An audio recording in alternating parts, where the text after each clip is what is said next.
ప్రవక్త గారి 40 సంవత్సరాలు పూర్తయిన తరువాత ప్రవక్త సల్లల్లాహు అలైహి వసల్లం వారు ఏ అరబ్ యొక్క కలుషితమైనటువంటి సమాజాన్ని, అంటే అనేక రకాల సామాజిక రుగ్మతల్లో లీనమైనటువంటి ఆ అరబ్ సమాజాన్ని మార్పు తీసుకురావాలనేటువంటి ఆలోచన కోసం ప్రవక్త గారు ఒంటరిగా హీరా గుహలో కూర్చొని ఆలోచనలు చేస్తున్న సందర్భంలో అల్లాహ్ ప్రవక్త సల్లల్లాహు అలైహి వసల్లం వారిపై జిబ్రీల్ దైవదూతల్లో చాలా ఉన్నతమైన వాడు, దైవదూతల నాయకుడు, ఫరిష్తల నాయకుడు జిబ్రీల్ అలైహిస్సలాం గారిని అతని యొక్క అసలు రూపంలో ప్రవక్త సల్లల్లాహు అలైహి వసల్లం వారి వద్దకు పంపించి రమజాన్ మాసంలోని చివరి 10 రోజుల్లోని ఒక రాత్రి ప్రవక్త సల్లల్లాహు అలైహి వసల్లం వారి వద్దకు జిబ్రీల్ గారు అసలు రూపంలో వచ్చి ప్రవక్త గారిని గుండెలకు హత్తుకొని ఇఖ్రా యా ముహమ్మద్ అని చెప్పడం జరిగింది. తఫ్సీర్ గ్రంథాల్లో వస్తుంది.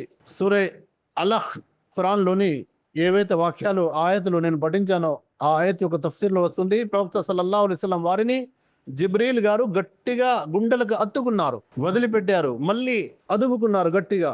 అలా 3 సార్లు జరిగింది. ప్రవక్త గారితో చెప్పడం జరుగుతుంది, ఇఖ్రా యా ముహమ్మద్, చదవండి ఓ ముహమ్మద్. ప్రవక్త సల్లల్లాహు అలైహి వసల్లం వారు అన్నారు, మా అనా బిఖారి, నాకు చదవడం రాదు.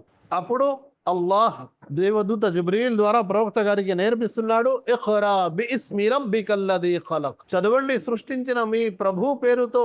ఆయన మానవుణ్ణి రక్తపు ముద్దతో సృష్టించాడు. రక్తపు ముద్దతో సృష్టించాడు.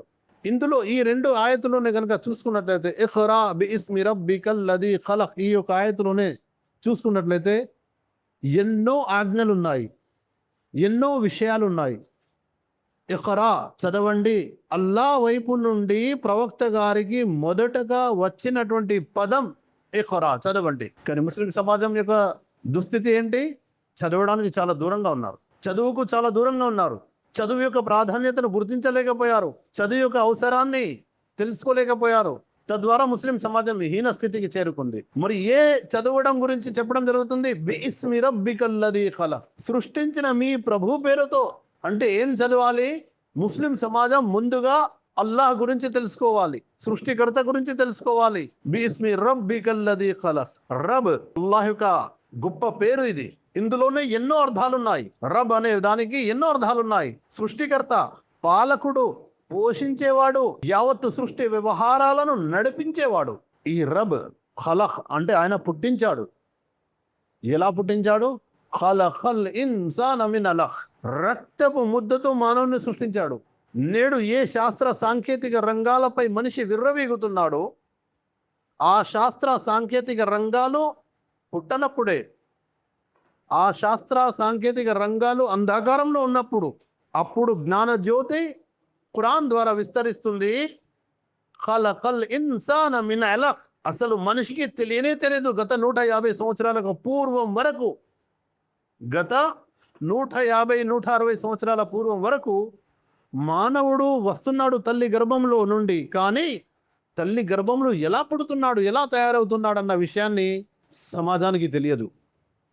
కేవలం ముస్లిం సమాజంలోని ఖురాన్ చదివే వారికి తప్ప మిగతా ప్రపంచానికి తెలియదు మానవుని యొక్క జన్మ అనేది ఎలా జరుగుతుందో. గత 160 సంవత్సరాలకు పూర్వం ఖురాన్ ఎప్పుడు చెప్తుంది? 1450 సంవత్సరాలకు పూర్వమే తెలియజేస్తుంది మానవుడు రక్తపు ముద్దతో తయారు చేయబడ్డాడు అని. అంటే శాస్త్ర సాంకేతిక రంగాలకు, సైన్స్ అండ్ టెక్నాలజీకి ఖురాన్ పునాది వేస్తుంది. ఖురాన్ మార్గదర్శకత్వం చూపిస్తుంది గీటురాయిగా. అయితే ఏ ముస్లింలు అయితే ఖురాన్కు దూరం అయిపోయారో ఆ ముస్లింలు శాస్త్ర సాంకేతిక రంగాలకు కూడా దూరం అయిపోయారు. పూర్వకాలంలో ఏ ముస్లింలు అయితే ఖురాన్ను పట్టుకున్నారో, ఖురాన్ దాని యొక్క ప్రాధాన్యతను తెలుసుకున్నారో, దాన్ని చదివారో, దాన్ని అర్థం చేసుకున్నారో, దానిలోని చెప్పబడ్డ విషయాలపై వైజ్ఞానికంగా పరిశోధనలు చేశారో వారు శాస్త్రవేత్తలయ్యారు. వారు ఆవిష్కర్తలు. సమాజానికి అనేక రకాల నూతన పరికరాలు అందించడంలో ఆవిష్కర్తలుగా మారారు. ఇబ్నె సీనా శాస్త్రవేత్త, ఇబ్నె నఫీస్ శాస్త్రవేత్త, ఇలా ఎంతోమంది పేర్లు ఉన్నాయి ముస్లిం శాస్త్రవేత్తల పేర్లు. వీళ్ళంతా కూడా సమాజానికి మేలు చేసేటువంటి పరికరాలు అందించడంలో, వైజ్ఞానిక విషయాలు అందించడం కంటే ముందు వీళ్లకు ఆ వైజ్ఞానికానికి దారి తీసినటువంటి మార్గం చూపినటువంటి మహత్తరమైనటువంటి గ్రంథం ఖురాన్. ఖురాన్ వైజ్ఞానికంగా శాస్త్ర సాంకేతిక రంగాలకు పునాదులు వేస్తుంది 1450 సంవత్సరాలకు పూర్వం. ఎవరైతే దాన్ని పట్టుకున్నారో, ఎంత గట్టిగా పట్టుకున్నారో, ప్రవక్త సల్లల్లాహు అలైహి వసల్లం వారి ప్రవచనం ఉంది, వఅద్దు అలైహి నవాహి, తమ దంతాలతో గట్టిగా పట్టుకోండి ఖురాన్ను మరియు హదీస్ను కూడా. ఖురాన్ను విశ్లేషించి వివరించే అటువంటి విషయాలు హదీస్ గ్రంథాల్లో వచ్చాయి. ఆ రకంగా వాళ్ళు పట్టుకున్నారు. ఒక హదీస్ ఉంది, ప్రవక్త సల్లల్లాహు అలైహి వసల్లం అంటున్నారు హజ్జతుల్ విదా సందర్భంలో, తరక్తు ఫీకుమ్ అమ్రాయిన్, నేను మీ ముందు 2 విషయాలను వదిలి వెళ్తున్నాను. లన్ తదిల్లు మా తమస్తక్తుం బిహిమా, మీరు ఎట్టి పరిస్థితుల్లో కూడా మార్గభ్రష్టులు కాలేరు, అపమార్గానికి గురి కాలేరు, దుర్మార్గుల్లో చేతుల్లో పడరు. మీరు మీ యొక్క ప్రాబల్యం పెరుగుతుంది, తగ్గదు. ఎప్పుడైతే మీరు ఖురాన్ మరియు హదీస్ను గట్టిగా పట్టుకుంటారో, ఖురాన్ మరియు హదీస్ను గట్టిగా పట్టుకుంటారో, అప్పటి వరకు మీ ప్రాబల్యం తగ్గదు.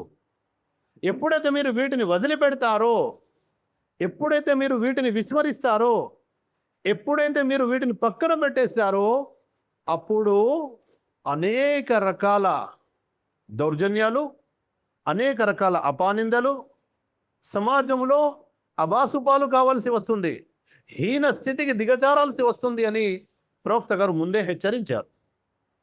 అందుకే మహాకవి ఇక్బాల్ అన్నాడు, वो मुअज़्ज़ज़ थे ज़माने में हामिले क़ुरआन होकर, वो मुअज़्ज़ज़ थे ज़माने में हामिले क़ुरआन होकर, और हम ज़लील ख़ार हुए तारीक़े क़ुरआन होकर.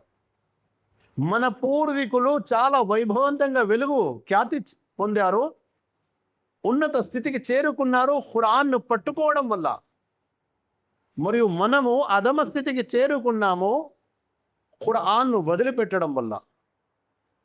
మానవుని యొక్క ధార్మిక జ్ఞానానికి, అంతేకాదు దురదృష్టం ఏంటంటే ఈరోజు ధార్మిక జ్ఞానం మరియు ప్రాపంచిక జ్ఞానం, ఇల్మే దీన్ దునియా 2 వేరు వేరు చేసాము.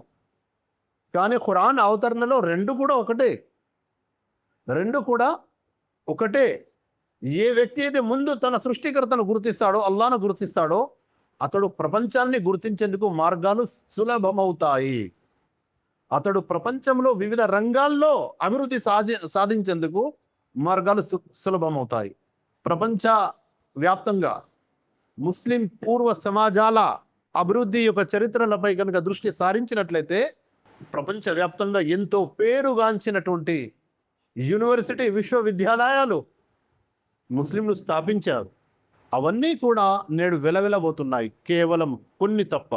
అత్యధిక శాతం అన్నీ కూడా చరిత్రలో కాల గర్భంలో ముస్లింల యొక్క దుష్కర్మల వల్ల, వారి స్వయం కృతాపారాధం వల్ల అవన్నీ కూడా చరిత్ర కాల గర్భంలో కలిసిపోయాయి, అవన్నీ కూడా మాయమైపోయాయి.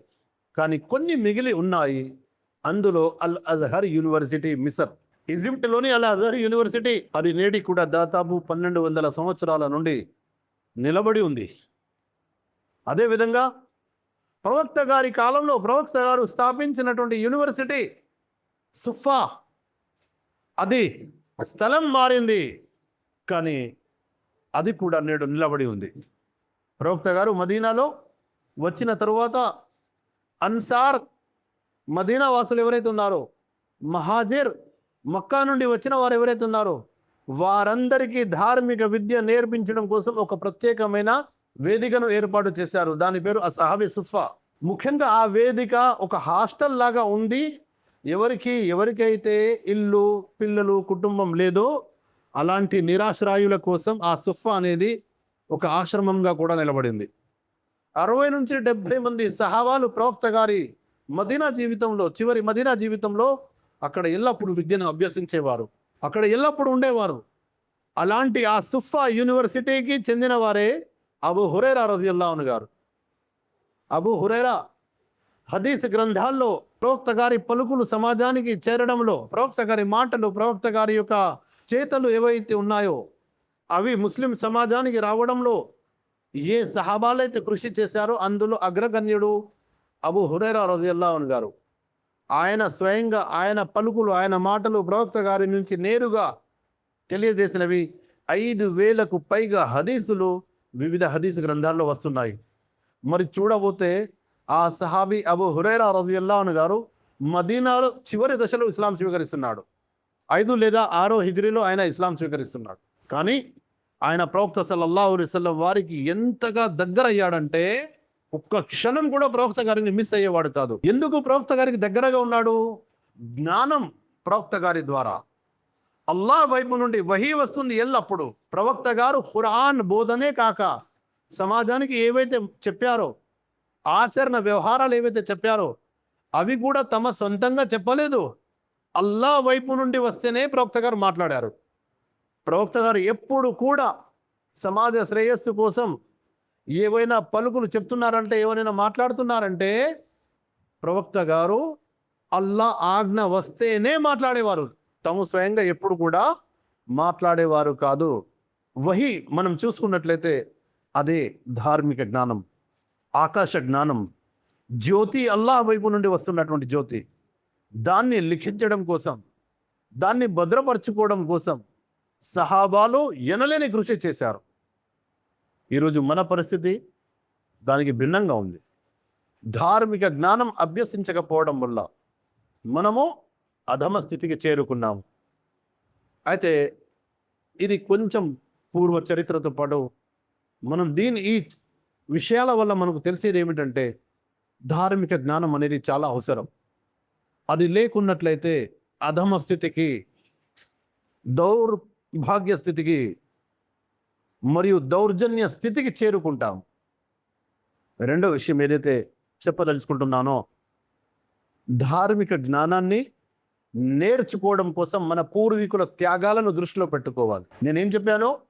మన పూర్వీకులు ధార్మిక విద్యను అభ్యసించడం కోసం ఎంతో కష్టపడ్డారు, ఎంతో శ్రమించారు, ఎన్నో త్యాగాలు చేశారు. వాళ్ళ త్యాగాలను, వాళ్ళ కష్టాలను, వాళ్ళ శ్రమను మనం ఆదర్శంగా తీసుకొని ఆ మార్గంలో నడవాలి. అందులో మనకు ముఖ్యంగా హజరత్ మూసా అలైహిస్సలాం గారి చరిత్ర ఖురాన్లోని సూర కహఫ్ నుండి మనకు తెలుస్తుంది. ఆ కాలం నాటి ఒక ఆలిం మూసా అలైహిస్సలాం గారు, అల్లాహ్ వహీ ఆయనపై అవతరిస్తుంది. అయినప్పటికీ ఆయనకు చెప్పడం జరిగింది, నీకంటే ఒక పెద్ద జ్ఞాని ఉన్నాడు, నీకంటే ఒక పెద్ద గురువు, జ్ఞానవంతుడు ఉన్నాడు. మూసా అలైహిస్సలాం ఈ మాట వినగానే, అల్లాహ్ ఆయన ఎవరో నాకు చూపించండి, నేను ఆయన ద్వారా విద్య నేర్చుకుంటాను. మూసా అలైహిస్సలాం గారితో చెప్పడం జరిగింది, విద్య నేర్చుకోవడం సులభం కాదు, దానికోసం శ్రమించాలి, కష్టపడాలి, త్యాగం చేయాలి. కాలి నడకన సముద్రం ఒడ్డున నడవాలి నువ్వు. మూసా అలైహిస్సలాం సముద్రం ఒడ్డున నడుస్తూ నడుస్తూ శ్రమ పడుతూ చేరుకున్నాడు. ఆ గురువును కలిశాడు, ఆయన ద్వారా విద్యను అభ్యసించాడు. ఇక్కడ ఈ సంఘటన చాలా పెద్ద విషయం, ఖురాన్ సూర కహఫ్లో ఉంది. విద్యను నేర్చుకోవడం కోసం ఎక్కడైతే కష్టాలు, ఎక్కడైతే త్యాగాలు అవసరమో అక్కడే సహనం కూడా అవసరం, అక్కడే ఓర్పు కూడా అవసరం. ఓర్పు కనుక లేకున్నట్లయితే విద్య రాదు. మూసా అలైహిస్సలాం గారు ఓర్పు వహించలేకపోయారు, కొంచెం మాత్రమే నేర్చుకున్నారు. కానీ అందులో నుంచి కూడా మనకు ఎంతో గుణపాఠం లభిస్తుంది. విద్య నేర్చుకోవడం కోసం మనం త్యాగం చేయాలి, కష్టపడాలి. మన పూర్వీకులు ఎలా కష్టపడ్డారు? సహాబాలు మక్కాలో ఉన్నప్పుడు ఎక్కడెక్కడికి వెళ్ళారు నేర్చుకోవడం కోసం, మదీనాలో ఉన్నప్పుడు ఎక్కడికి వెళ్ళారు నేర్చుకోవడం కోసం. విద్య నేర్చుకోవడం కోసం సహాబాలు అనునిత్యం ప్రవక్త గారిని అంటిపెట్టుకుని ఉండేవారు. అబూ హురైరా గారి ఉదాహరణ తీసుకోండి, ఒక్క క్షణం కూడా ప్రవక్త గారిని వదిలేవారు కాదు. ఆ రకంగా అబూ హురైరా గారు ఎల్లప్పుడూ ప్రవక్త గారి వెంట ఉంటూ 5,000కు పైగా హదీసులు మన కోసం తీసుకొచ్చారు హదీస్ గ్రంథాల్లో. కాబట్టి విద్య నేర్చుకోవడం కోసం కష్టం, త్యాగం, ఓర్పు అనేది చాలా అవసరం.